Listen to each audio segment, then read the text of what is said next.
Hey guys, here's a behind the scenes of how we researched the complicated reload animation for the Flintlock.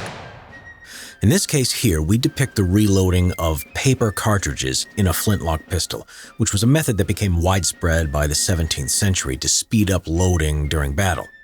They held the powder and ball in one package instead of making the soldier measure powder. Nevertheless, the animation is not an easy one to do, say compared to a modern-day weapon.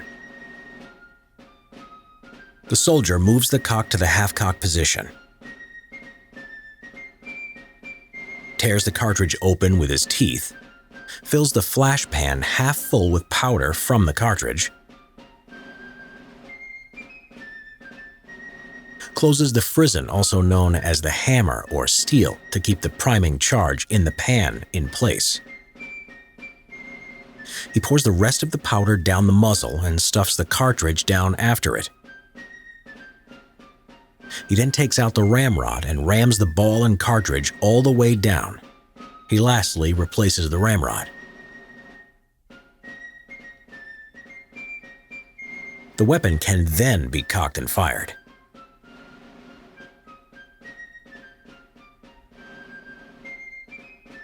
After practicing the loading procedure, we can see this applied to the animation.